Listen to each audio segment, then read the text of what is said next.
He looked good last night. I mean, he looked better.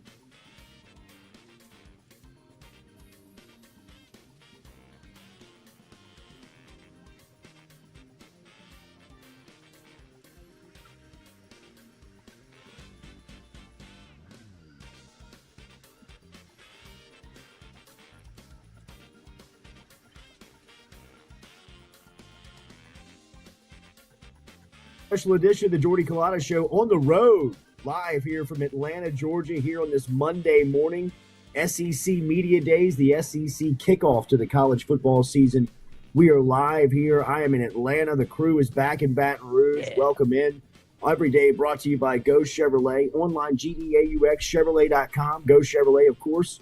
Brand new car lot down in LaPlace. And, of course, used car lots over in Baton Rouge at Go Express Auto Sales. You can always search the inventory online at GEAUXChevrolet.com. We got a ton to get to. We'll set up the day of SEC Media Days over here in Atlanta. We'll give you the schedule.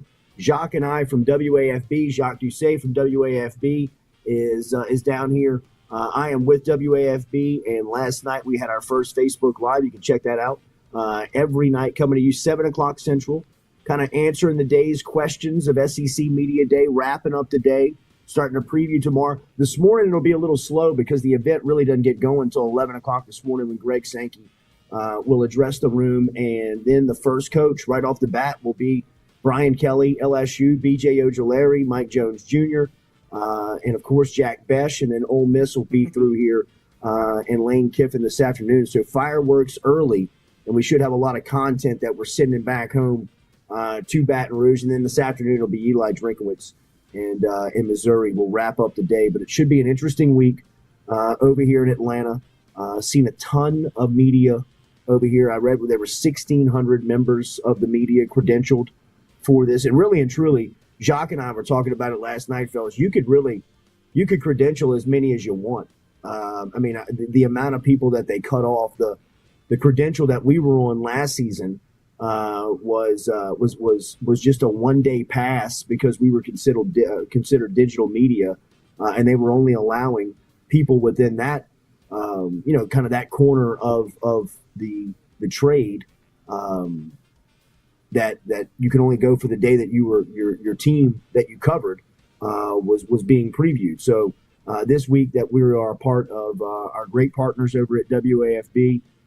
They've got us down here all week, so really looking forward to sending back a lot of content, a lot of coverage, a lot of storylines, and I think it'll get going early this morning with Greg Sankey. Usually Sankey early on here during his days as the commissioner, rarely did he ever say anything in these addresses to the media. I mean, it was more or less kind of just beating the chest of the SEC, kind of flexing the television muscles. I remember when they launched the SEC network and Mike Slive's final SEC Media Days, and Greg Sankey kind of took the baton and really ran with that the first couple of years. But, Sankey rarely said anything when he would address the media. Over the last couple of years, this has been a fireworks show, whether it was announcing new deals with the SEC and the television network. The expansion of the league last year was announced during this press conference with Texas and Oklahoma, or it broke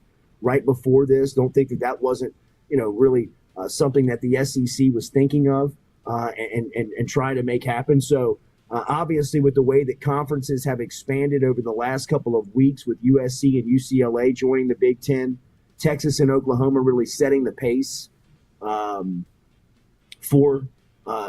really for conference expansion last year at this event.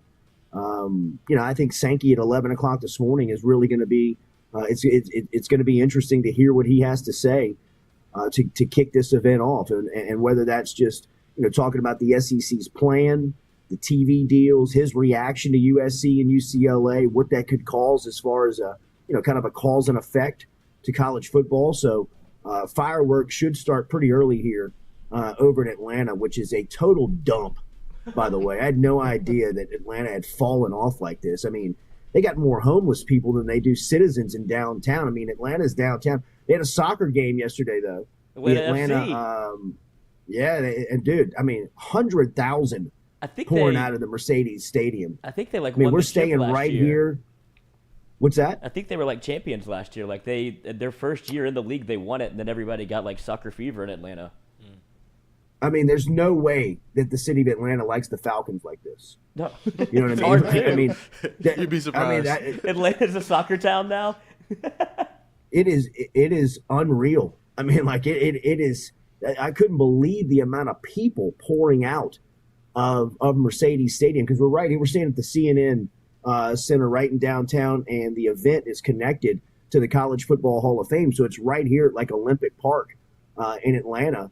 And yesterday we had a little time to kill in between our hits, and I jumped on one of these like city issued bikes, and bro, I mean, I had my head on a swivel. Yeah. But then you've been training for this your whole life, dude. Riding around Government Street at 3 a.m. This is your built for this. No doubt about it. It had Government Street 4 a.m. vibes in the middle of the day in downtown Atlanta. Or middle of the day on Government closed. Street. That man's still running All around. The windows are boarded up. Homeless people everywhere. It's amazing. I just can't believe the fall off. But good to see you, fellas. Yes, y'all had a good weekend? See you.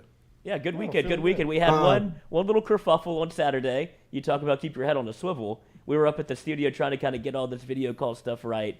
I don't want to say homeless. A paranoid man. A man that was high, no doubt. He's running around in basketball shorts, no shirt, and is sweaty as hell. And he runs up to us. And he's like kind of scabby, which, you know, I've seen Breaking Bad. I know what that means. And, bro, he runs up to me and Joe, and he's like, there's somebody with the gun chasing me. Can I come inside? I was like, fuck no, dude. You got to keep going. I was like, keep running. Don't bring that man over here. And he goes, yeah, you're right. And I was like, yeah, go. So he takes off. And I don't know if the audience knows that our next door neighbor has quite the dog.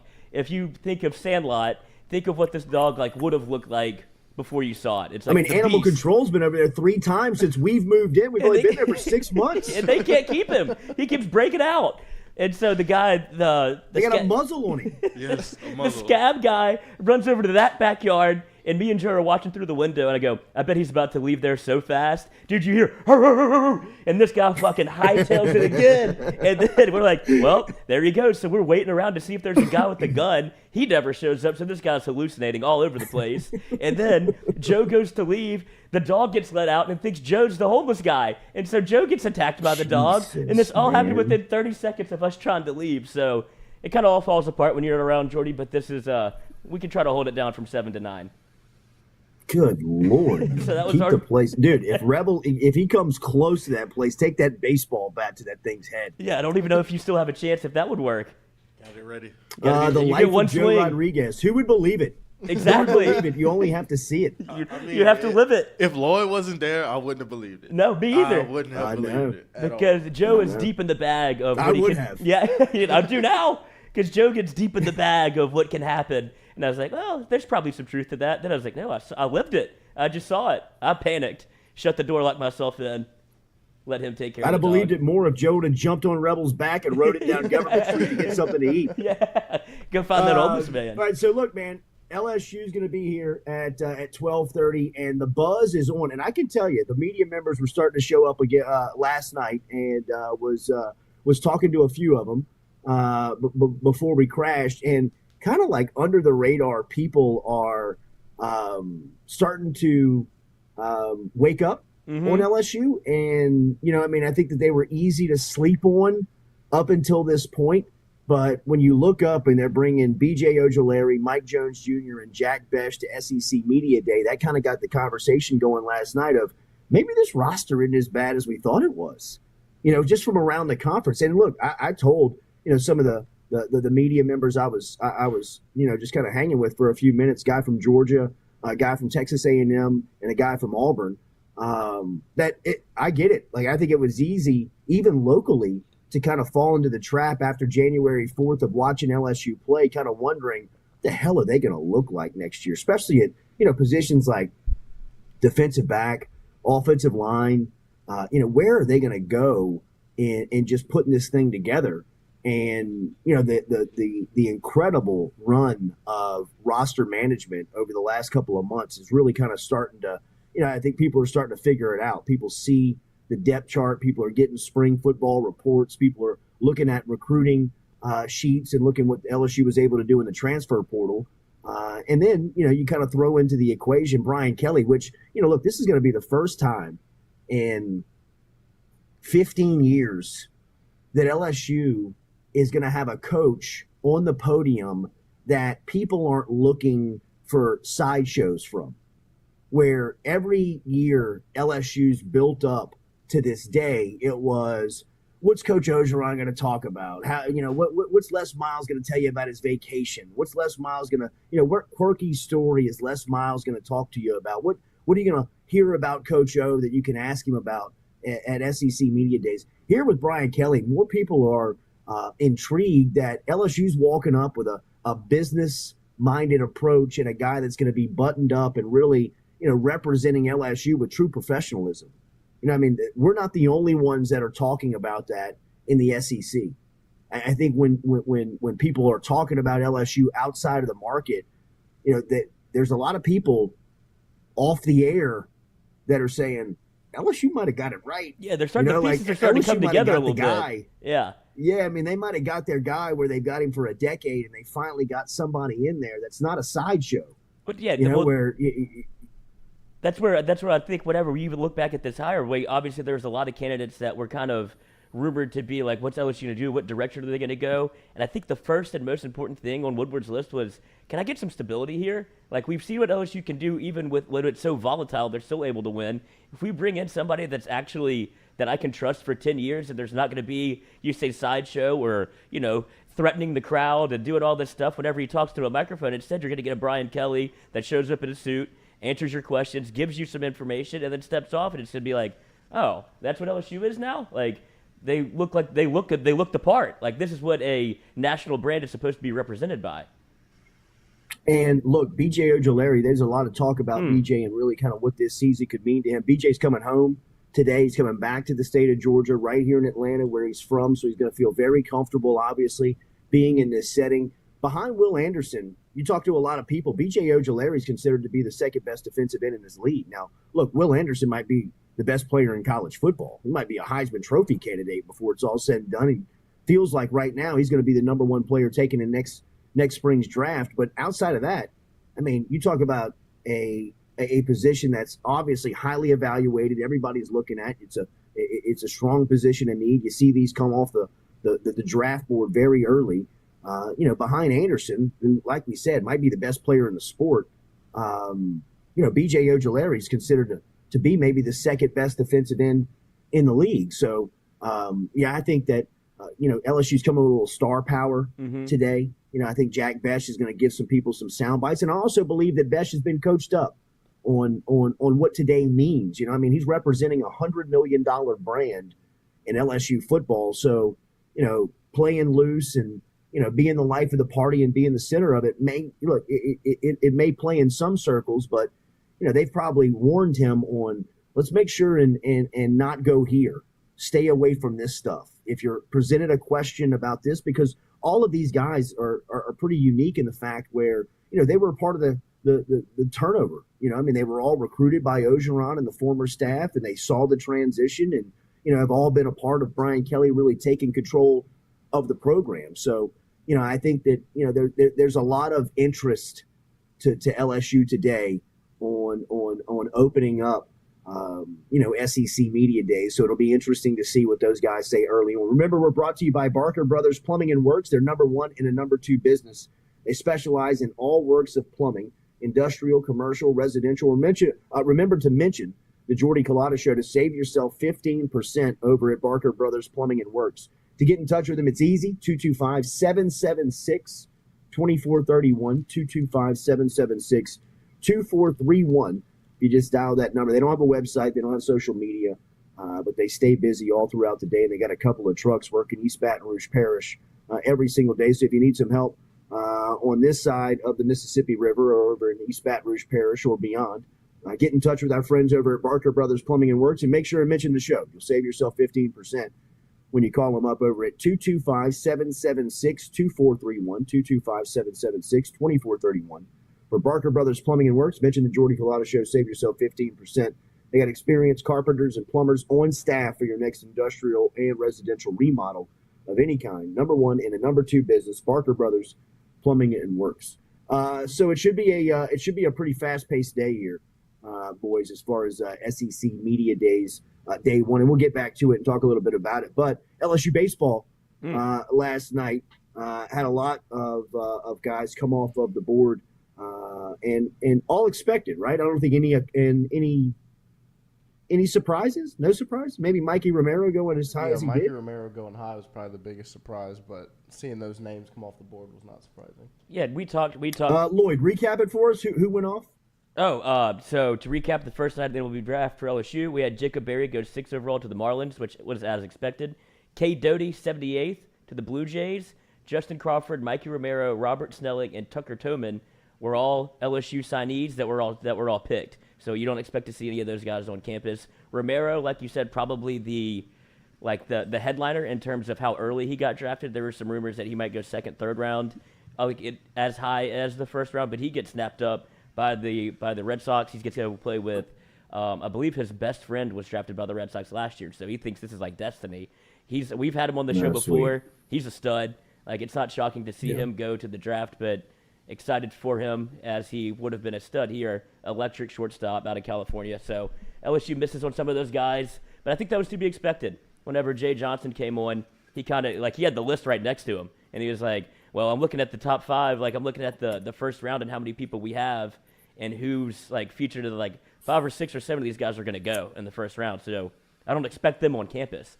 I think the biggest pull was probably last week to be able to get Paxton to stay and not sign. So he gets one back from the draft, and we'll be interested to see what happens in the second and third rounds. They're able to keep some of the guys that are still on the list. I think that would be a massive win for LSU. So this will really be the time in which you see the LSU roster kind of really start to take shape.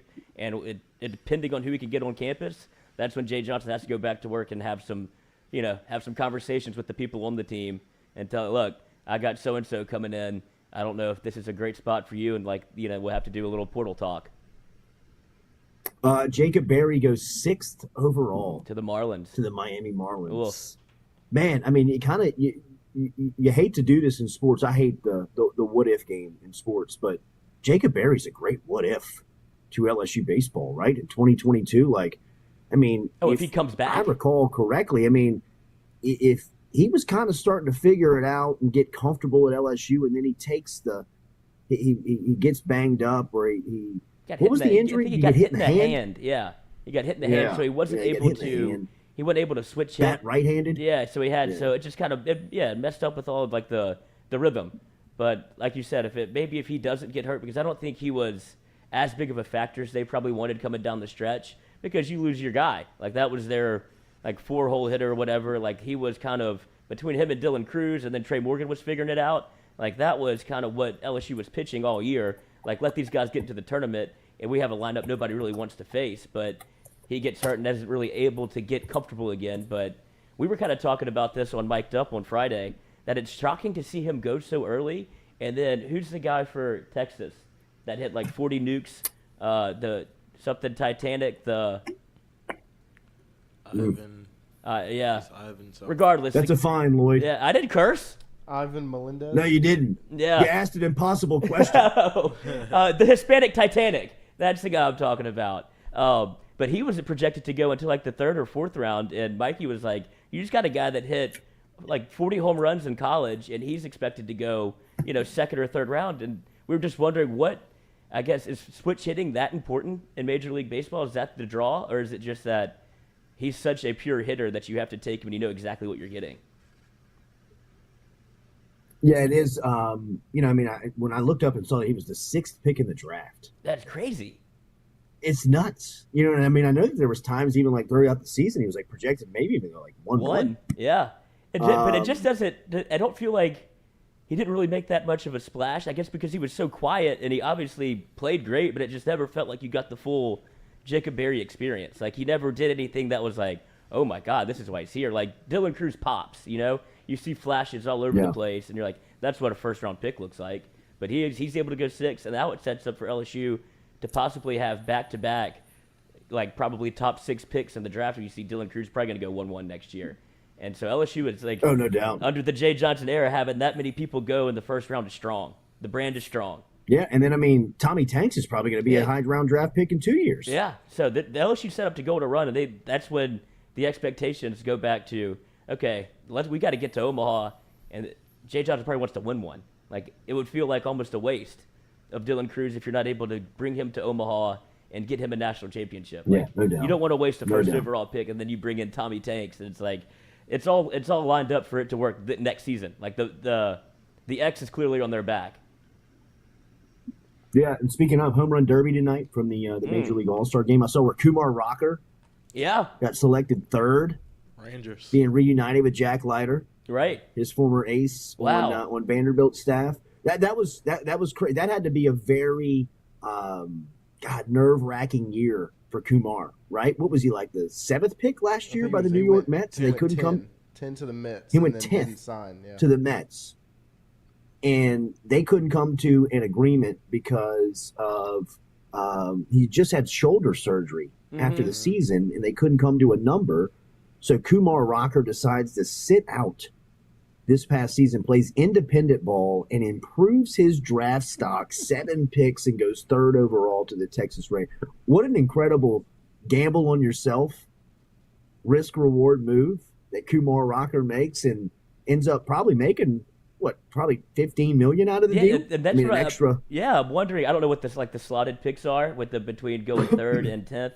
I mean, it's obviously more money, but I'm wondering. I've never even really thought about this. If he did shoulder surgery on purpose, because it was a minor deal, and maybe he's like, I don't want to go play for the Mets. I could probably get drafted earlier than I got this year, and I don't want to go back to college.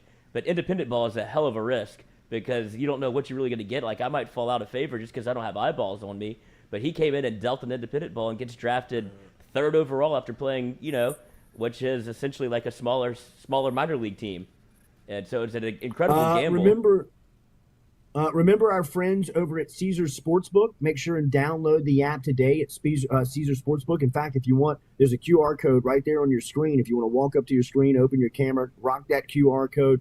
That is the promo code FM15, FM15, the letter F, the letter M, 15, which can save you up to $1,500 in risk-free bets over at Caesars Sportsbook. All you got to do is download the app today, use the promo code FM15, but easier way to do it is just check out the QR code that you see right here on your screen. And we should have the details for our giveaway for the LSU Florida State game coming your way later this week, and really excited to announce that with our partners over at Caesars, giving you an opportunity to experience that holiday weekend down in New Orleans and checking out the Seminoles and the Tigers for opening weekend of college football. They'll be slotted in at that Sunday 6:30 kick, like Scott Woodward said a couple of weeks ago. That is a huge opportunity for the brand to be shown off and recognized by not only diehard college football fans, but just fringe sports fans that'll be sitting around parties and get-togethers and gatherings, and everybody will be sitting there watching LSU take on Florida State. That'll be a storyline today, but make sure and check out our friends over at Caesars Sportsbook. Download it or get the QR code that you see right there at the top right of your screen as we are down here at SEC Media Day. I'm in the hotel room this morning, 7 to 9 a.m. I did some scouting last night, and I did see a couple of places for us to set up outside of Radio Row. Obviously, we're not going to be on Radio Row because we're not a radio show. And there's a lot of people in SEC markets doing podcasts, right? So I think once you open up the door and crack one to one podcast, you may be looking at a room full of podcasters, not a podcast row. But we're down here, and we have a pretty easy setup. Shout out to our crew back in Master Control, Lloyd, Stewie, everybody, and of course Joe Rodriguez, who sent us up here with a little traveling pack, gave us the easy directions and setup, and we're coming to you from the hotel room. But there are places, I think, down on the main floor where we may be able to set up and do our morning show. I'm not as concerned about the 7 to 9 a.m. It's more about what's going to happen in between, really kind of 9 to 5 here at the SEC Media Days as far as content is concerned. And both Jacques and I, Jacques, of course, working for WAFB and representing those guys, sending all the content back down to Baton Rouge. And I'll be doing the same to our crew, Noah and our social media staff, Lloyd and his production crew. We'll be receiving a lot of media over the next 3 days that we'll be chopping up and sending back to you. We're also doing a little vlog style stuff of behind the scenes of what it's looking like. And this is an event that I've only experienced in Birmingham. I've never experienced it outside of the SEC headquarters. Even last season, last year, our first away from a traditional, media outlet like we had been with the previous decade. Doing it independently last year, we went up for just the one day that LSU was featured. We had a chance to catch up with Derek Stingley and Austin Deculus and Ogeron and the crew going into the season. And last year was a lot different than years past in Birmingham, just because still some COVID restrictions that they were dealing with. But this season, it's wide open at the College Football Hall of Fame here and the Omni CNN Center down in Atlanta. We are staying in the Omni, and you never really have to leave the facility. You never really have to leave the hotel as far as just being able to move around and get to the event. On the first floor of the Omni is I guess you would call the main ballroom, where Greg Sankey will address the media this morning. It's also right outside that room where Jacques and I did our Facebook Live last night on WAFB's Facebook page. We were sharing that. You could catch that throughout our social media channels. But that'll be every single night, 7 o'clock down here in Atlanta, 7 to 8 o'clock Central Time for you back in Baton Rouge.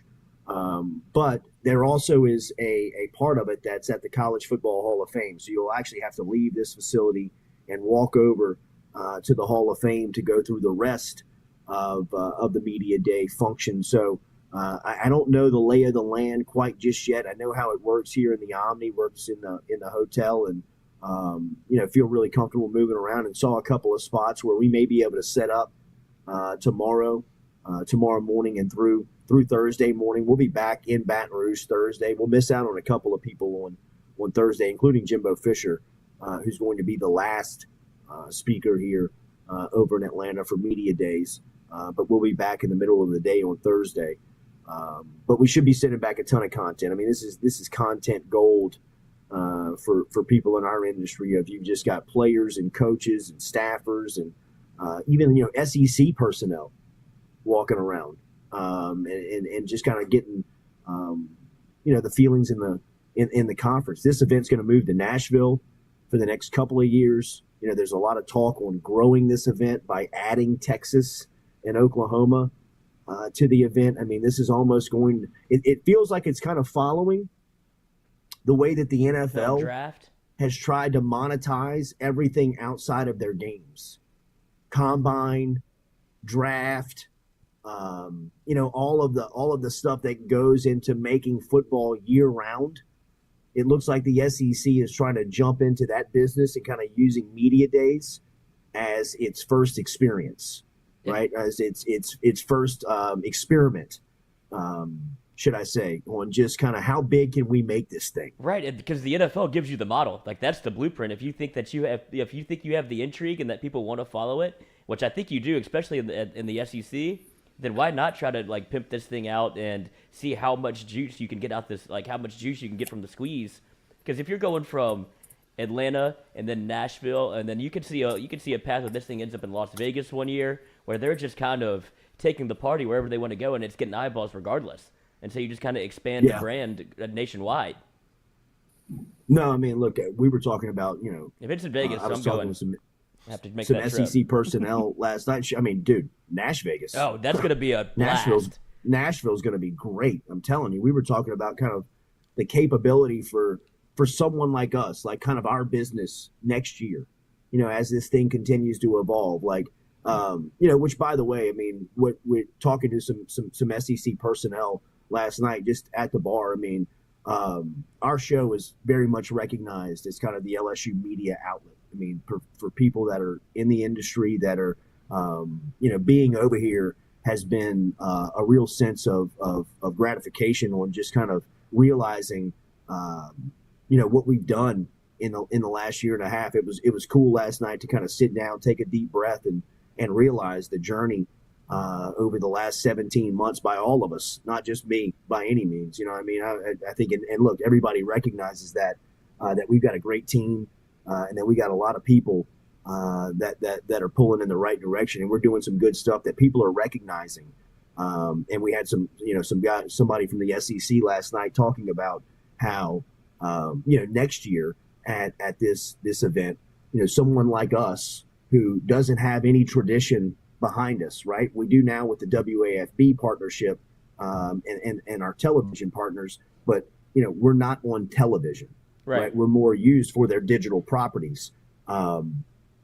And somebody like us, will have, or potentially could have space like a radio show does now. I always remember when I showed up to this event the first time, 2012, I believe it was Odell Beckham was here as a young wide receiver. In fact, Jack Besh is the first sophomore wide receiver to represent the program since Odell Beckham did. And that was my first event in Birmingham.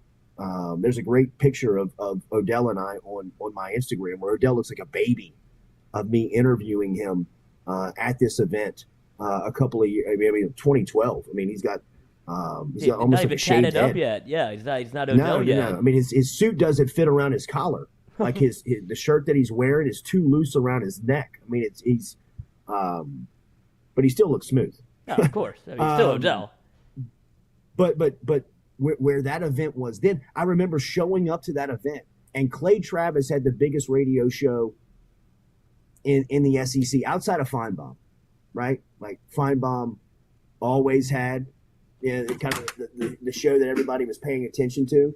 But Clay Travis had a show out of Nashville that was really starting to explode. And when we showed up, obviously, Moscona and I were young radio guys in the business at that time, representing 104.5 and really looking to kind of belly up and make ESPN, give ESPN Baton Rouge a space at the table. And they had us out in the hall back then. We were way out of the scene, but I remember looking at Clay Travis thinking, we got to get there. That's where we need to be. We need to have like a corner. We need to have a piece of real estate that everybody that walks through here recognizes and feels like they have to stop. Like they have to sit down and talk to us, right? Like this is the deal, man. Like this is where we need to be. And I think next year, or a city like Nashville gives potential to a show like ours to really have those real conversations of, look, man, we don't want to be on the row. We want the corner of the row, right? Yeah, where corner we office want space. Everybody that walks through that recognizes our logo, our brand, that, hey, we need to talk to the LSU guys, right? Right. So it's awesome, to see that stuff, but it's also incredible to see how this event has just ballooned into this monster where, like the guy said last night, you can allow as much media as you want. You're cutting it off, capping it off at 1,300, but just as easy, you could have 2,000 credentialed media here. So, it just shows you the power of the league, shows you the power of the sport, shows you the passion behind college football. Saban will be here tomorrow. That in itself is a spectacle. I've only seen it in Birmingham. And the days that he shows up, the mouth breathers begin arriving at 2 a.m. You know what I mean? Packing their kids that are named Nick. Right. You know what I mean? Packing the dog named Saban. Uh-huh. You know what I mean? It just last year, and I'd imagine here in Atlanta, there's a bigger population of Bama fans. Absolutely, maybe more classy, but I doubt that they exist. I think they're all cut from the same cloth. But last year they had that. Remember, there was like no media, there was no fans allowed because of like the COVID restrictions or whatever. And only Alabama, they had that one guy that wears the championship hat. And he sat outside every day trying to get a fist bump from Nick Saban, and he finally got a picture with him on the last day. And it's like the Gumps, and the only people are like, hey, COVID, I don't know what you're talking about. I'm going to see Nick. Yeah. And he just sat out there and cheered for him every day by himself. And so that's kind of what you get. But you talk about this thing getting bigger. There's no way it's going to slow down with the addition. I'm sure Sankey will have to address some of this stuff, like with conference realignment in the SEC. But when you add in somebody like Texas, and you could have this thing in Austin, in a few years, like that's when it's going to be how this thing's going to become a monster. Yeah, no doubt. And look, I think that it's probably going to be that today. Yeah. I mean, I'm anxious to see really just kind of the opening of it, because I think that there's going to be national media here from all corners of the country just to hear what Greg Sankey has to say in the opening addressment of the event. Like what news is he could potentially break? What news could he confirm? I mean, what is today going to sound like just for kind of the cause and effect of college football? I think a lot of people are kind of waiting to hear what's going to be said. So it's cool down here, man. You can feel like you're at the epicenter of college football. Right. I mean? Like Dellinger's here. I mean, all the big time writers, all the big time. I mean, you see everybody that that is very widely recognized and really affiliated with the sport. Well, yeah, you talked about the NFL a little bit. This feels like almost like the SEC is kind of leading the charge for what college football is nationally, just because they're at the pinnacle, they're at the top of the sport every year. So it feels like Greg Sankey is almost giving a State of the Union on college football today. Like whatever he says is going to be the model that you've already seen it with conference realignment, how other teams are jumping ship trying to keep up with the SEC. So I'd imagine conferences around the country are going to be tuned in to see what Sankey's next move is and where the SEC is going, because we're going to follow suit. And no doubt about it. No doubt, man. It's a monster. I mean, it is a monster that feels like you can't wrap your arms around it right now. So obviously we are here, SEC Media Days. We told you a little bit about the schedule today. LSU and Brian Kelly will lead off. Ole Miss and Lane Kiffin will be the midday. And then Missouri and Eli Drinkowitz will close out the afternoon here with only 3 teams going here on Monday and only 3 teams going on Thursday. The Tuesday and Wednesday session will feature 4 teams apiece. And as we said, Saban will be here tomorrow for his annual address of SEC Media Days. We'll be back. We'll take a break here on the Jordy Culotta Show. We'll be back and have more when we come back. Always driven and powered by Go Chevrolet. Make sure and hit that like button, that share button, that comment button. If you have not subscribed, subscribe for us, and make sure you hit that bell as we will be back with more of the Jordy Culotta Show, driven and powered by Go Chevrolet.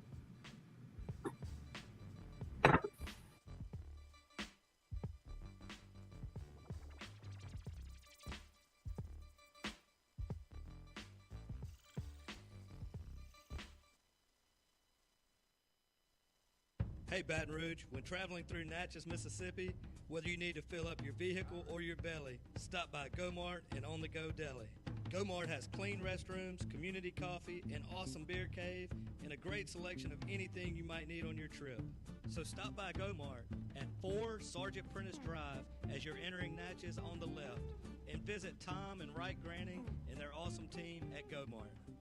We've seen the BK takeover stuff from LSU and social media, and really in his short time in Baton Rouge, there's been a lot of people embracing his approach to building this roster. What's it like to recruit alongside him? Oh, it's been great. Coach has been awesome to me because he lets me be myself when it comes to recruiting, when it comes to coaching. He lets his coaches coach, lets his coaches recruit. So I have no complaints on that end. And when I need him to get in touch with a kid, he's there for me. The communication line has been great. He's just been nothing but supportive.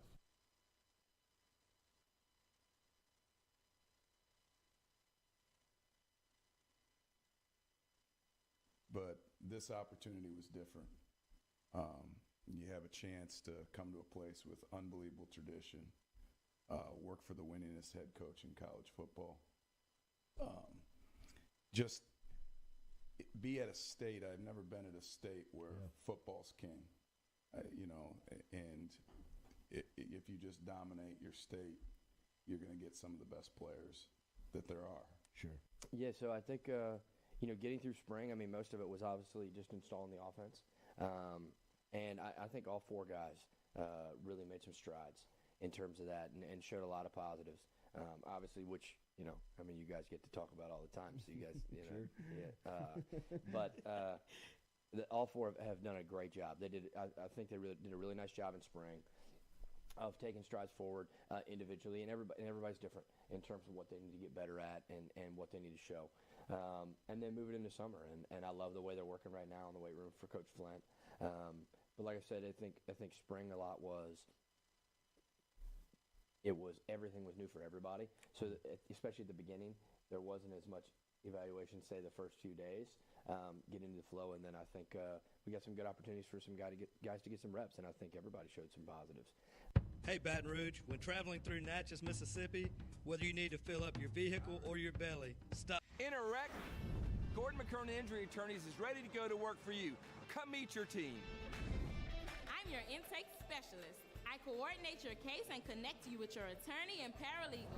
That's us, your legal team. Here you go. Thanks. And we'll fight to get you every dollar you deserve.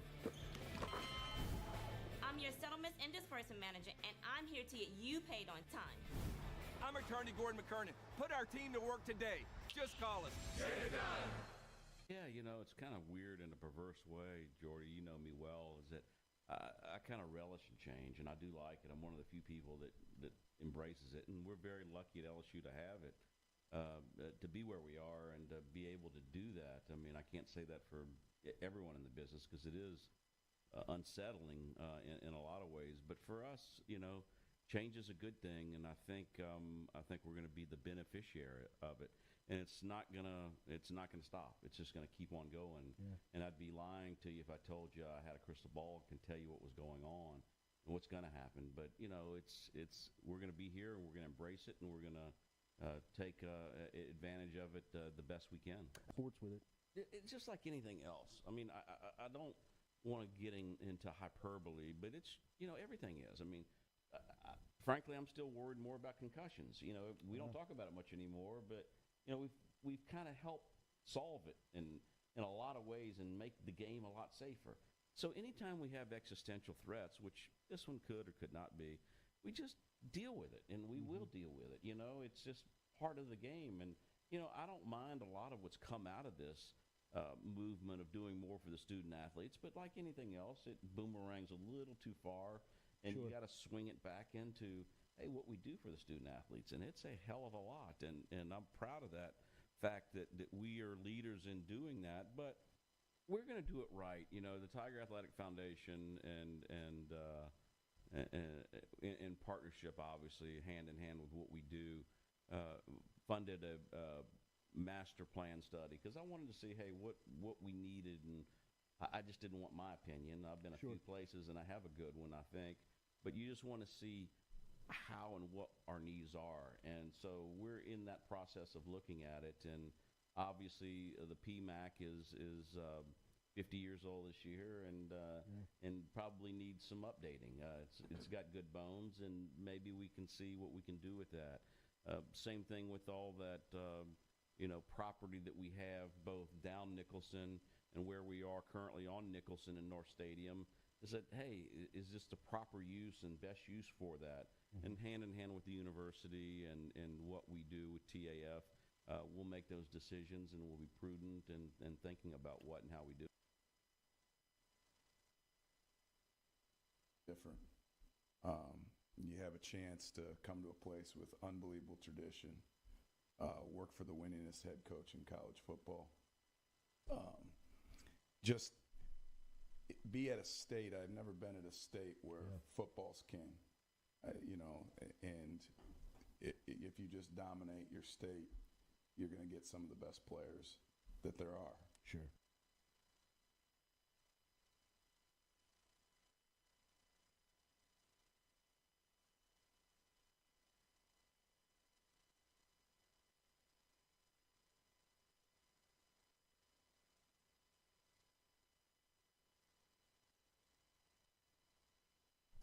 Best athlete to come out of New Iberia, Mark Roman?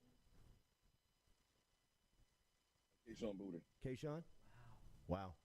Right now, Kayshawn's, you know, and Mark was a little bit before me. I was a ball boy.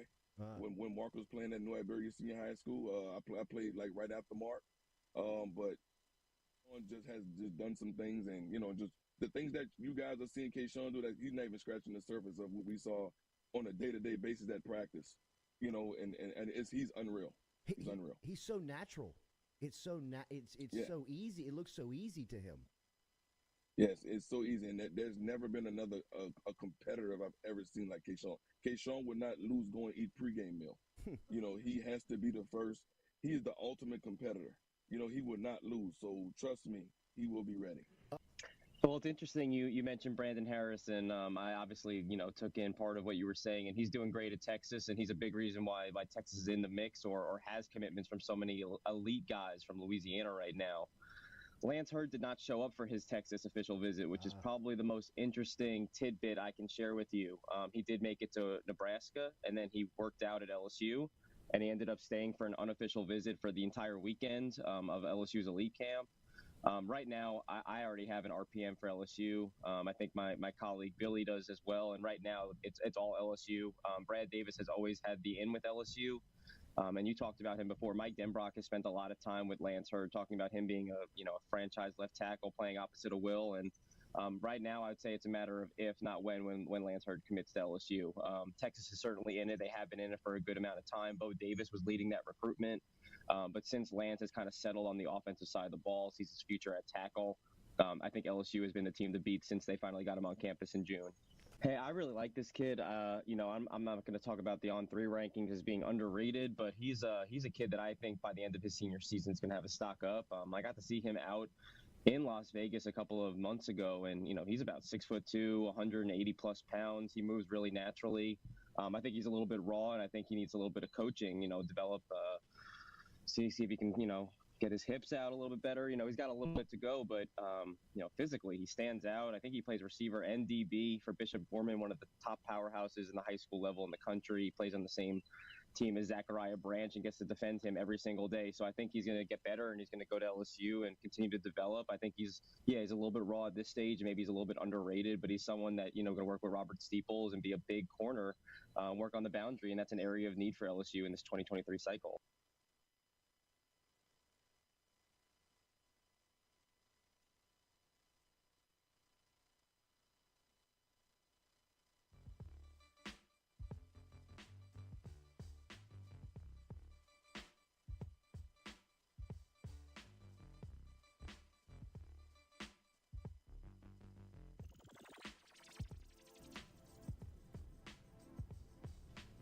Back here to the Jordy Culotta Show, driven and powered by Go Chevrolet, live here from Atlanta, SEC Media Day. Little problem with our video, but we'll stay up here on the audio as we'll preview the day. And as we said, look, it's going to be a little different format this week as we will be here live as all of our coverage presented by our friends over at Go Chevrolet. And remember, GEAUXChevrolet.com and all of our fine sponsors. Remember to get over to Go Chevrolet to check out the latest what was that? The latest, I don't know, man. I'm getting a phone call to the room. Oh. Hold Housekeeping. tight. Take over, Lloyd. Oh, okay. What do you want to talk about? SEC Media Days? No, I do think that it's interesting how they staggered the coaches between A&M and Nick Saban. Obviously, Nick Saban going on Tuesday, and they wanted nothing to do with them Jimbo being around at the same time. They don't want him in the same room. They don't want him in the same city at the same time. So I'd imagine. Oh, he's gone. I would imagine that that's going to be probably top of mind, that they had to be able to, because if they wanted real fireworks, they'd have done them on the same day. They would have put Jimbo and Nick Saban in the same day, same show. They'd have to almost cross paths whenever they're walking up on the studio, because that on the stage, because that will still be a topic, as I'm sure Sankey will have to address NIL. He'll address the transfer portal. He'll address how teams are building, how teams are almost structured and how college football has changed. He'll have to answer those questions because people are going to ask him if Dillinger's there. That's what it's going to be. He has to speak on conference realignment, all of that stuff. And then you see how Jimbo built his team and what made Nick Saban upset. And then they basically, were throwing body blows at each other throughout, a 2-week span. And if it had come closer to SEC Media Day, I would imagine this would have been the topic du jour. This would have been the only thing that people are talking about. So interesting that they staggered them like that. You're not going to get the same fireworks you would have, but I guarantee you're going to get the same questions. They're just not going to be around to kind of throw bullets at each other, even though I think that Sankey will have none of that. I don't think he wants it to even be addressed. I'm sure not at all. they don't avoid it at all costs. Yeah. Like, they don't want them to be able to bring this thing back up, start throwing barbs again where it's like high school, little league of like, he said this, I said that. And instead, they're just like, look, answer the question separately. I'm sure they'll take, like, somebody's going to prod Saban into something about NIL, and then Jimbo's going to have to do the same thing, especially considering you had that video that just came out, 2 weeks ago? It's like a lot of people up there are paying a lot of money for you to come here.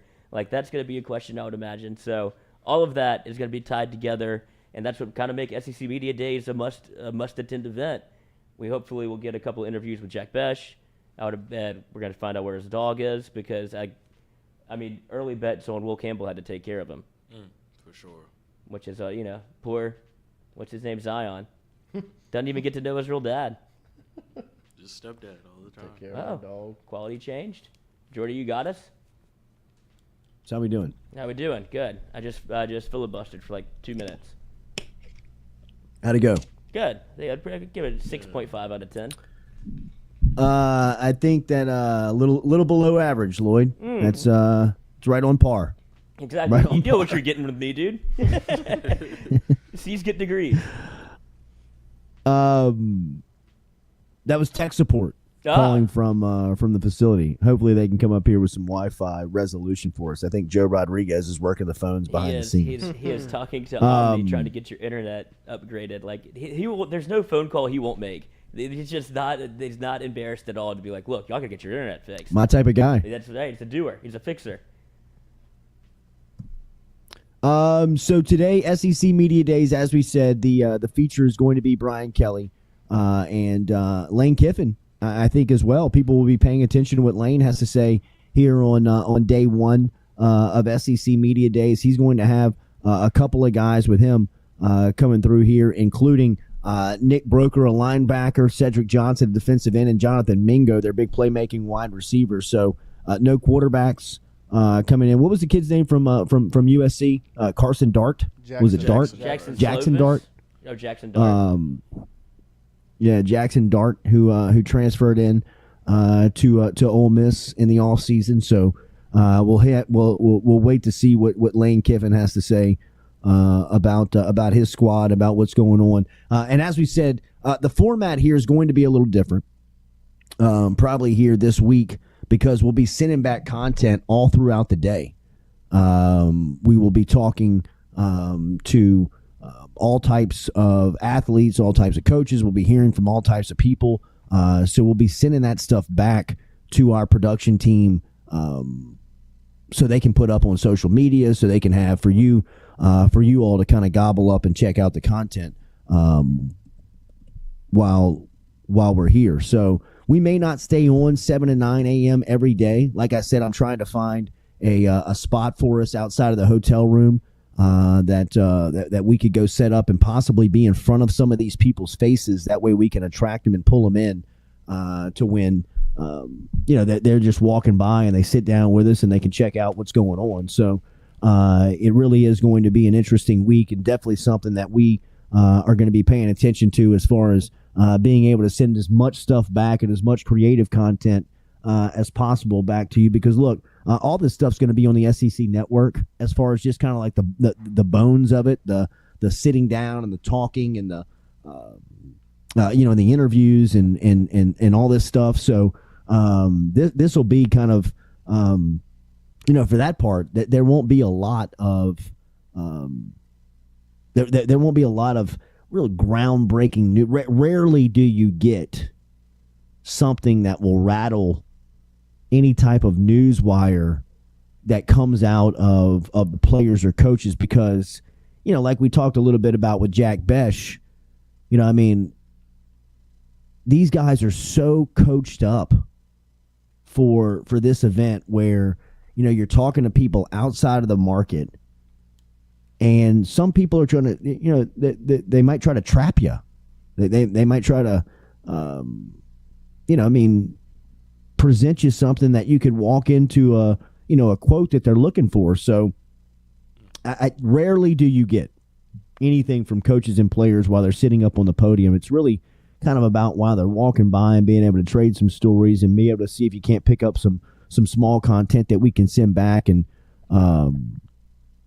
it's those types of events here in Atlanta that really everybody are here for. I'm looking at Peter Burns' mustache. My goodness, Petey, how bold! What a move! What a launch point to break that out, man. I mean, I guess if you're going to do it, you got to do it here on day one SEC Media Days. But my guy has got a just 5-star crumb catcher. He went full goose from Top Gun. That's what I'm saying. I think it's this. He did. He's got a little Miles Teller look to him. This is all. I've been doing it for years. Everybody's catching up. Everybody wants a mullet and a mustache now. I guess I'll change my look again. I'll find the next one. Oh, I'm seeing it right now. This is strong. How about that look? Looks like Tom Selleck. Wow. That's a look right there. Lloyd, it looked like you won the British Open yesterday. Was that you that won the Open Championship? Yeah, I'm glad I could be able to get back and make it for 7 to 9 a.m. You know, it was a hell of a time. It's a hell of a private jet you got there, St. Andrews was nice. Good course. It was in great shape, as always. Always nice when you can go to the home Are we of golf. sure the video's not working? Yeah. Yes. But like I said, okay. anytime you could go continue with your story, go ahead. Anytime you can go to the home of golf on the 150th anniversary and you're able to pick up a win for your home country in Australia, mate. I was happy to do it. Then I got to get back to my day job. But that was an incredible story yesterday. With Rory McIlroy making a run. It was Rory's to lose. He couldn't make any birdies. And then, holding him off.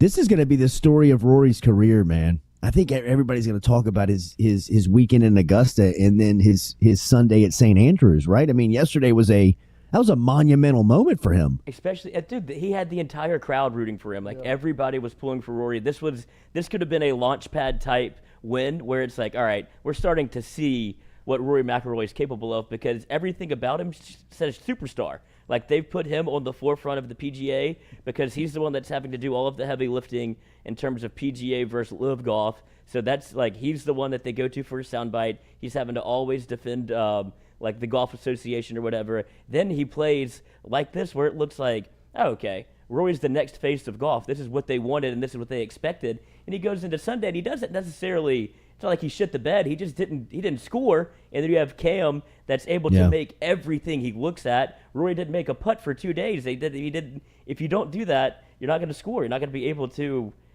hold off somebody like Cam that I think he made over like 250 feet of putts on Sunday or something like that. It's an unofficial record at the Open, and that's how we won it. Like he was able to. You have to putt from all sorts of angles over at the Open.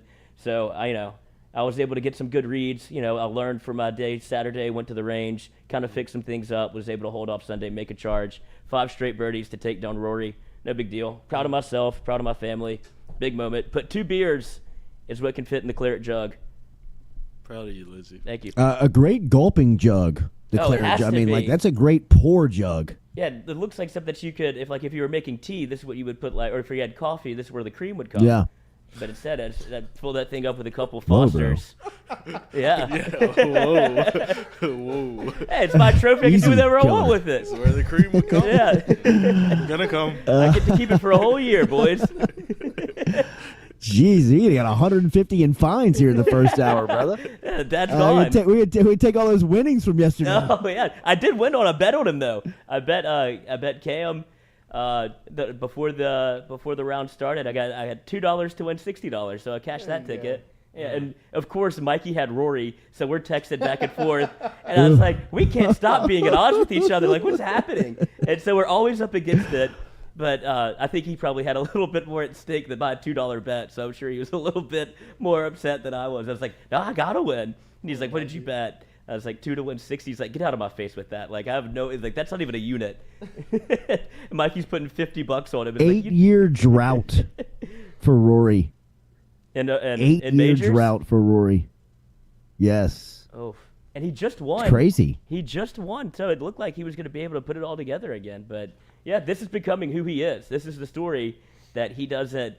He's going to be the class of almost like always the bridesmaid, never the bride. Cam Smith, first Australian to win the Open since Tiger Woods. Greg Norman. 1993. They're trying, dude. How about that? Wow. There's some rumblings that Cam was going to join the LIV Tour also. Like they asked him after, and he's like, It's like, I ain't got a quote for you, mate. He's like, I'm not talking about that today. But I would Leave imagine, me alone. Yeah, I'm not doing that right now.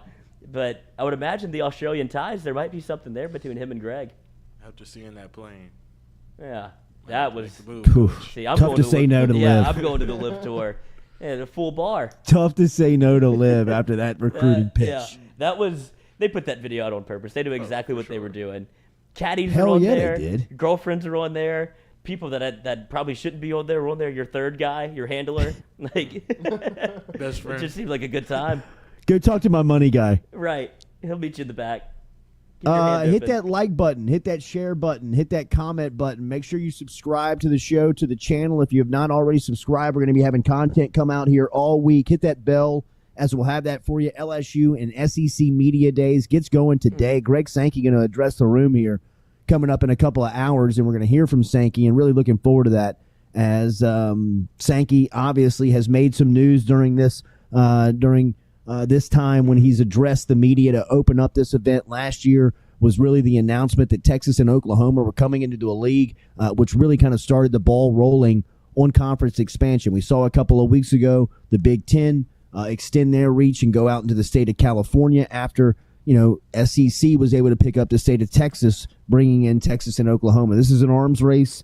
I think this event a couple of years from now, like we talked about, the changes in media and the way that the conference is being covered is changing. So is the way that the college football is going to look and the conference is going to look. 2 years from now, what we're talking about with the SEC is going to be a totally different conversation. I think you'll be talking about upwards of 28, 30 teams per conference between the Big Ten and the SEC, and you've got two divisions that just really are just fighting it out to see who wins each side and plays for a national championship. The gone are the days. We're celebrating LSU and Southern coming in on the second playing date of this upcoming season, and it's going to be a great environment. It's going to be a great day for the state of Louisiana and South Louisiana in particular. It'll be great entertainment for football fans. It'll be great entertainment just for fans of each university with what they'll be showing off from the band standpoint to the football and everything going around outside the stadium with the cooking and entertainment that's happening. But enjoy that one, because that's the last time this is happening, or this is going to be one of the last times that happens, because what's going in the direction that it's moving is that those games are falling by the wayside. And I say those games, I just mean, and I'm not looking at Southern. I'm just looking at LSU has played teams like UTEP and Utah State and Northwestern, and pick a team. They played McNeese last season. They're not playing those teams anymore coming up on future schedules, and probably here in the short term, because everything is turning towards the television product. That's what conference expansion is about. At the baseline of it, it's about television sets. It's about gobbling up markets. I mean, I was reading something where USC and UCLA probably only get 18 to 21% of the market share in Los Angeles. Combined, USC and UCLA. 8 million people within that market. Huge market. 21% of it. USC, UCLA, when they're right, is able to capture. That was enough for the Big Ten to reach out to them and throw them a windfall of cash. $100 million a year. Bail out UCLA's entire athletic department for 21% of the market share. Doesn't seem like a lot, but in their world, that's a huge number. Same when you look at Texas and Oklahoma, right? I mean, you throw in Oklahoma just because the amount of fans that reside in Texas that pull for Oklahoma and watch Oklahoma football. You're not getting any television sets when you're picking up the state of Oklahoma. But now you can say you've got Texas A&M, Texas, Oklahoma, all in the same conference, which by television executive standards, that's bringing you the whole state. And so to me, after, go ahead. No, that's what I was going to say. It's more of, they're not so much concerned with getting good teams as they are. It's like they're trying to get into different markets and different homes in different states. That's what the television Absolutely. execs That's are why doing. if I'm the Big Ten, if you really want to throw a curveball in this thing, if I'm the Big Ten, I'd go get Miami. I'd go get somebody in the Southeast within the geography of the SEC, because right now, I mean, the Big Ten, from just a geographical standpoint, it doesn't make a lot of sense when you just look at it, when you've got two teams in California and you've got the bulk of your teams on the East Coast, and in all along that corridor. I mean, it's just, if you jump into Miami from the SEC standpoint, their geographical footprint, it does, look like it's wide, it's ranging. It goes all the way to Austin, Texas, and to College Station, and extends into Athens and Gainesville, and goes all the way up to South Carolina. But I mean, it's still, from a geography standpoint, it's not a 7-hour flight like it'll be from Rutgers to L.A. Right. So I mean, yeah, if I'm the Big Ten, I go gobble up some SEC markets. And to me, the one that makes the most sense for the Southeastern Conference, and who the hell am I, man? I don't know what these guys are looking at and some of the formulas that they want to make sure that they're taken care of before they announce conference expansion. But to me, if you pick up Miami, you pick up South Florida. If you pick up South Florida, you own the state. Yeah, you've got University of Florida, you got Auburn, you got Georgia. Yeah. Yeah, but see, to me, like, Florida State is kind of inconsequential because that's in the central part of Florida. If you're sitting in the central part of Florida, you're splitting television sets with University of Florida and Florida State. You're picking up television sets on the Panhandle with teams like Georgia, LSU, and Auburn, Alabama. Really, if you picked up Miami outside of a one piece of the chart, when you're looking at it from a television set standpoint, you're missing a little central part of the state where you got University of Florida, and you pick up Miami, and you pick up the lower part of the state. Well, now you own that state too. And to me, I mean, that's what it's ultimately about. It's ultimately about how you can extend the reach of your marketing dollar. These huge television contracts, how can you get them as much exposure as possible? And the SEC, what they have above all else and above their competition, is that they have the product. While college football is, it's a drug and everybody wants to get to the table and use, but the SEC's is just, it's significantly better in the sense of there's much more competition, there's much more draw, there's much more passion and fandom to it. And wherever they drop their product, people are going to they're going to pile up. So again, I'm looking forward to what Sankey has to say here. Make sure you hit that like button, share button, comment button. Remember, we're brought to you by Cajun Ready Mix Concrete, online CajunRMC.com. CajunRMC.com if you're looking for Cajun Ready Mix Concrete, where they can help you out today. No project too big, no project too small. Get in touch with Cajun Ready Mix Concrete. They got 9 locations of concrete plants around the South Louisiana area, which means if you order concrete, it'll be to you on time and to the exact specification. Online at CajunRMC.com, CajunRMC.com. Go see our friends over at Cajun Ready Mix. And hit that QR code in the top right of our screen right there. That is Caesars Sportsbook. You can bet on futures like college football, All-Star Game, Home Run Derby tonight, all of those odds for you over at Caesars Sportsbook. And if you use the promo code FM15, the letter F, the letter M, 15, you will receive up to $1,500 to gamble risk-free from our friends over at Caesars Sportsbook. Check them out. Use the QR code. Get involved with Caesars Sportsbook. We'll be back, and we'll kind of set up the day for you here and tell you what we'll be doing is we'll be sending back content and getting you ready for SEC Media Day here on day one here on this Monday with a live edition driven and powered by Go Chevrolet.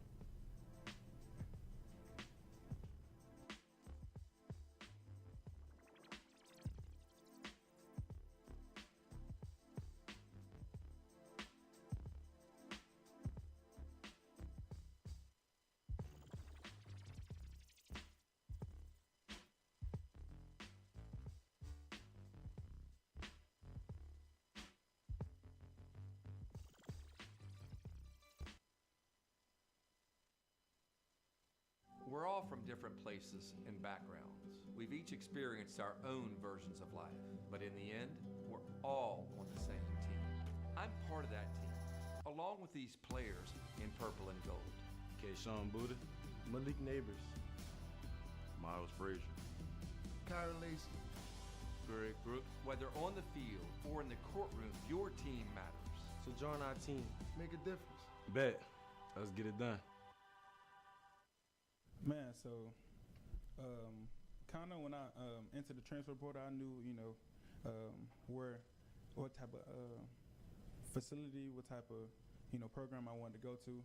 Being that before I committed to Ohio State, my first unofficial was to LSU. Oh, wow. And but that was when Coach O and Court Raymond was here or whatever. But definitely the coaches, the scheme Kelly, trying to bring in, trying to implement, his way of going, like detailed person. That's where I wanted to be. I know I want to be. Did you have any experience with Coach Kelly? No, I had no experience. No. Really? Who was your main recruiter from LSU? Sherman Wilson. Yeah, he was, stay consistent, honest, just gave it to me straight. Yeah. And this is where I wanted to be. How do you feel about that number at this university playing that position? Yeah, man, I definitely want it. He want to come in and improve, to my teammates, not just the coaches, but to my teammates that I got to go play with, that, I deserve it. And once I do that, then, everything is, up from there. Yeah. We're all from different places and backgrounds. We've each experienced our own versions of life, but in the end, we're all on the same team.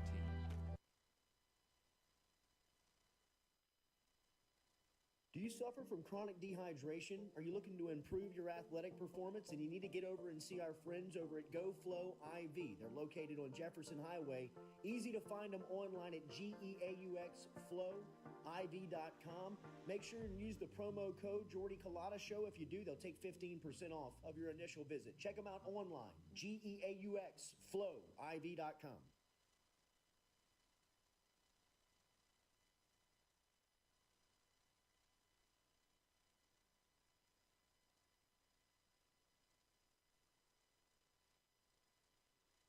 I was excited to come to a top level program. I've been at a lot of great places, been very fortunate in my career, but to really say that you have an opportunity every year, once we get it rolling, to win a national championship, there's not very many places that you can say that. So for him to offer me the opportunity to come with him to LSU was nothing but humility and gratitude.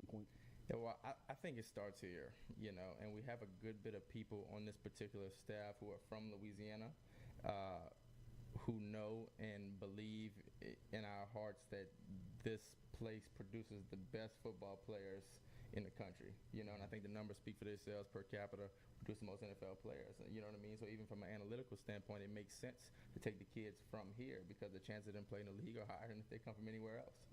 I think our brand is super powerful, so we will have to recruit at a national level, or there's really no reason that we shouldn't, you know what I mean? Because if we can get a top player from another state who can help us win a championship, then of course, right? But I think it starts right here in Louisiana and then right here in Baton Rouge. There's some really good players who are still available that are right here in Baton Rouge.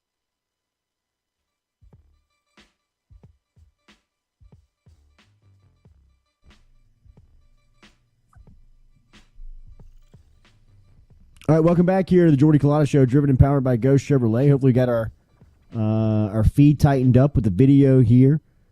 Just saw Greg Sankey spending a little time with Peter Burns and with Chris Doring, the former Florida wide receiver, now a part of the SEC network. Still in incredible shape. And yes, incredible shape. Single.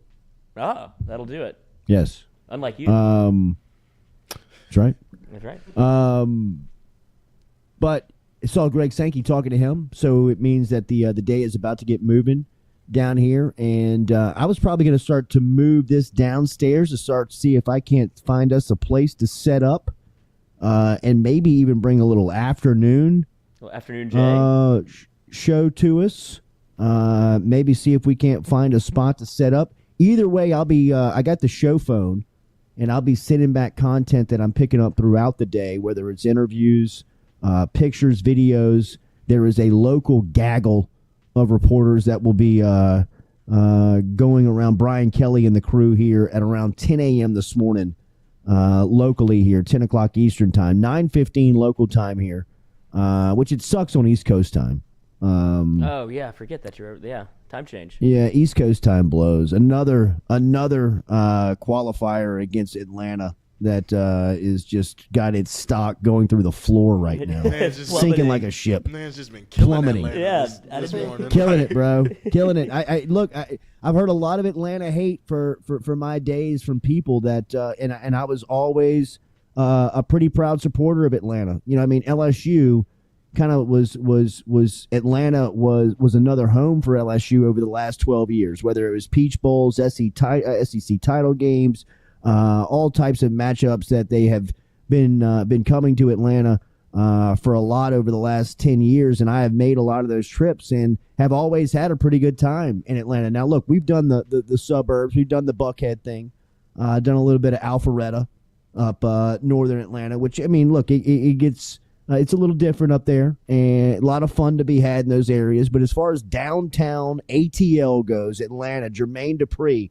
back in the day, representing Atlanta. I mean, his town has gone to dog shit. I mean, there is boarded up windows everywhere. There's homeless people at every, and I'm not talking about like homeless people just kind of walking around. I'm talking about like cities of homeless people, just like tents for as long as the eye can see, right near Olympic Park. You know what I mean? Just it is sad to see what is happening. That is a tough place to be homeless too. Because, I mean, the weather's to our major hot. It's hot as hell. Yeah, that's what I'm saying. If you're homeless, if you're like a vet homeless, it's when you migrate west. You got to start, westward expansion. You got to start picking your tent up. Yeah. You got to start hitchhiking. And let's get to Colorado. Get me to California. This dude just saying western expansion. It's happening everywhere. Conference realignment. Moving from the SEC to Pac-12. Yeah, go join the Pac-12, dude. You don't want to be here in this heat. That's got to be miserable. And then all these people are coming into your town. It's like, what is all this going on in the hotel? That's where I sleep. Miserable. It's a cement jungle down here too, Concrete man. jungle. No trees, no shade. Place is a dump. I'm telling you, man. Place is a dump. But whenever Sean used to work in Colorado, and we would go visit there, and it was like, there you go. It was go. The summer visit. And when I tell you, they were out in droves, and they were like kind of owned the spot. Like they were very territorial about where their homeless was set up. Like, that's my spot. They had tents all along, and it's like a little community. Proud of them. And there's weed everywhere.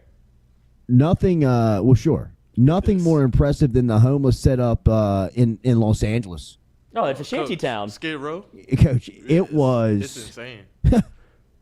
I mean, they got their own zip code. Yeah. Hey. And their own tax bracket. Pay their own taxes. Yeah. Collective. But reporting from Atlanta, a day and a half in, very unimpressed. What's the view look like out the window? What floor are you on? I'm on 12. Mm-hmm. And the view, actually, it's a little weird setup here. I'm in the CNN Omni Center, which feels like it's like a business hotel. Or at least that's the brand that they want to portray. Bunch of suits.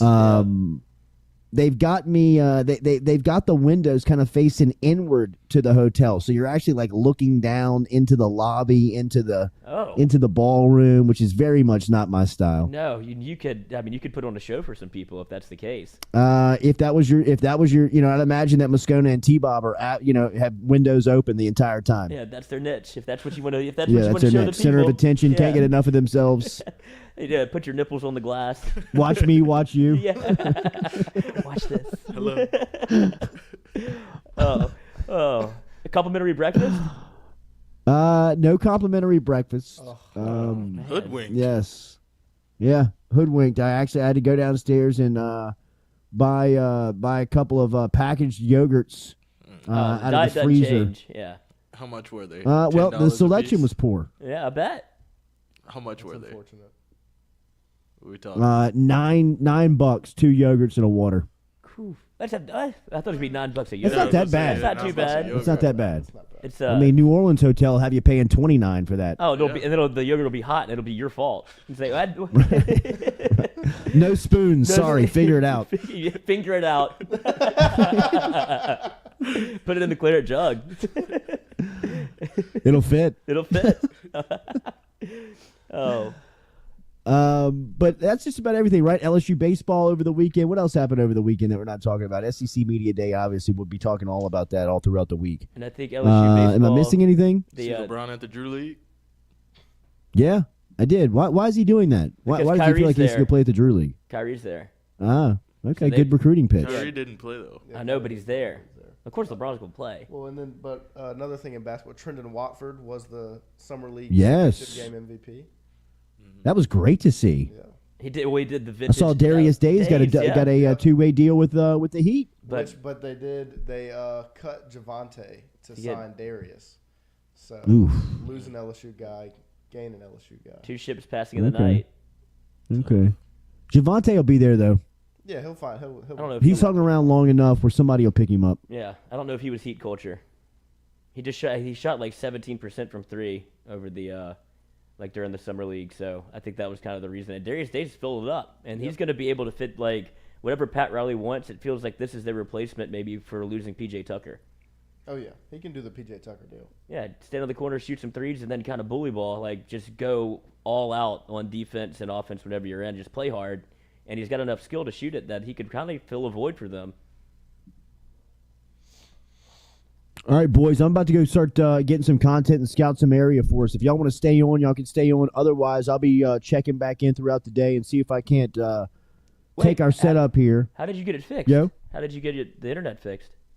I changed to my hotspot. Oh, nice. That'll do it. Yeah. That'll do it. Yeah, Joe's on the phone with them right now. They said there's an internet package that you can get for like $15. Sweet. So we'll be able to do that because it does make sense. The more people that wake up early, the later it gets, the more people are popping on Wi-Fi, getting into Atlanta. So we're battling with all the people that are on free Wi-Fi we're trying to run a show here. We got to get that. We got to get that VIP pass. Don't buy any movies. All right, wish me luck here in Atlanta. I will. I'll talk to you again shortly. What's that? Any movies or a tax write-off? Adult videos. No. Still got my phone. No. I'm telling you, I trust nothing around here. I trust nothing. Keep the windows closed. All right, boys. I'll be checking in a minute. All right. See ya. All right, later. And we'll wrap this thing up ourselves. We'll get some more content from Jordy posted on social. Any videos that he gets, that's if it's more of like a long-form interview, we'll put on YouTube. But enjoy the rest of y'all's day. We'll be back tomorrow at 7 to 9. And check us out throughout the day. If you want the content, it'll be on Twitter, Instagram, and then we'll also be posting on YouTube. So if you do not subscribe to the YouTube, go ahead and do that. And what you'll be able to do is click the bell, get notifications for when we go live or when we post uploads, whether it be interviews with Lane Kiffin, him and Jordy are boys. We'll probably get some Jack Besh, and then we'll be able to get B.J. Ojulari. He'll be able to run the gambit with LSU, and maybe we'll see what we can do with some other SEC coaches and players alike. See if you can get Harsin. See if you can get Harson's assistant. No doubt. She's definitely on staff. If he made it, she made it through. Yeah. Had to. I mean, that would be a red flag if they fired her. Right. She might have promoted her. No doubt about it. But this is probably his last year at SEC Media Days for old Harsin, so you might get him while you can. You think so? Yeah, I think since 2018, there's only 4 coaches that are left from 2018. Only 4 coaches remain. The other, 10? Is there 14 teams? Yeah, every other school has fired their coach trying to compete with Nick Saban. Dead and rich. Yeah, hate to see it. On the beach somewhere. Yep. J Boy. Shirtless. Yeah, J Boy. He might pop up there, All right, dude. boys. You never know. He might be there. Yeah, he can swing through. Yeah, Coach O, just old habits die hard. Like, what? I'm not the coach? What do you mean? You didn't tell me I'm the coach of LSU no more? Oh, I got some things to say. Tell you what, old Mason Smith look like he's going to have a real good year. Yeah, y'all didn't like me. Y'all going to love me now. Look at that D-line. All right, homies. See y'all. All right. Later, Bunker. And like I said, check in throughout the day. We'll have hit the bell. Everything everywhere. That's the motto here. Peace. Oh, and mic'd up tonight, 6 to 8 p.m. I don't know who we have on, but we're going to be watching the Home Run Derby. We'll be gambling on it through Caesars. Albert Pujols. Albert Pujols is the crowd favorite because the odds are just... What's the field? Oh, I don't know. I'll find out 6 to 8. That's what that show's for. Perfect. But I think it has Juan Soto's in it. Pete Alonso. Kyle Schwarber, Pete Alonso. I'm going Alonso for 200, Alex. Didn't he? Who won it last year? Petey. I think Pete won it last year. I think it was Pete Alonso. Was it in New York? I don't know either. I'm not a big baseball. It's in LA this year. That's Yeah. all I know. Last year's winner. Did y'all see the jerseys? Ugliest. Ugly. Yep, Baseball those keeps people going the on wrong way. It's like half and half. So it's like half your jersey Yeah. and then half the All-Star jersey. It's just like, What are the hats gonna look like? It was just. I think it's just normal hats. It's a team hat. Yeah. With like a Well, little- Pete Alonso won last year. Yeah, I thought so. The polar bear. Yeah. I've only bet on it once. Been in the home run derby? No, I've only bet on it once. I've only been in it once. And that's when Bryce Harper hit the one at the bell to Ah. win, and I bet on Bryce Harper to win it. And like this is like they say he threw it after the pitch clock, but everybody was already celebrating. Yeah, this It's like we're not gonna take this too seriously. Yeah. But It's All-Star weekend. yeah, I'll do so. I'll Make do some baseball fun again. Yeah, I'll do some. Why? How come Shohei's not back? Because he stunk it up. He last did year. stunk. He did stink last year, but I think that was the nerves. It was all about Shohei last year. Does Shohei speak English? A little bit. Like, the slightest bit. Yeah, but Must they be. think he's apparently he's like a great locker room guy. Like he's hilarious. He's fun. Looks- yeah, Yeah, he's got a great they like him. How come Mike Trout doesn't do the home run derby? He's got to do something. You never see him. I know. It was in the All-Star game. He's stuck No in- shit. Stuck in the Angels. Well, that's the reason Soto didn't take that deal was because he saw what happened to Mike Trout. Yeah, Just be the best player in the league for In years. the and worst just team. Stuck in the Angels. How do the Angels stink? They got Shohei and Mike Trout, and I think they got somebody else at third base. Whatever. He went to Vanderbilt. He's good. Or he went to Rice. I forget. Mikey knows who it is. But they have like 3 high-level all-stars, and they can't win a game. They just suck. Joe Madden still has his mohawk. Hey. Just waiting to get that call again. Oh, Anthony Rendon. Anthony Rendon. Yep. That's But who they have. Rendon's out for the season. Yeah, but I'm Brothers- just saying they're brothers adding race. pieces. They're just not able. They still can't win. They don't have the pitching. Pitching is Shohei. terrible. Yeah, that's it. Yeah. Jared Weaver still out there. This dude's trying to pitch and then go to the outfield. Yeah. But we'll holler at y'all later. Don't forget Mic'd Up 68 promo codes everywhere for Caesars. Pick your favorite one. If you like Mikey more, use that one. If you like Jordy more, use that one. Saw Katie in the chat. Miss you, Katie. Miss you, Katie. Katie, enough COVID's about fake. cleaning this place up. It's fake. It's pretty clean. Yeah, I it mean, is it's clean enough. fine. We'll drain the sink. Mhm. We'll wash the cups. Yeah. Other than that, You weren't home for a week, Mom. yeah. What did you think was What gonna do you think? happen? What do you think was gonna happen? Now Dad's not here. Right. Kids are ruling the roost. Sorry you're sick. I hope you feel better. See you tomorrow. California COVID.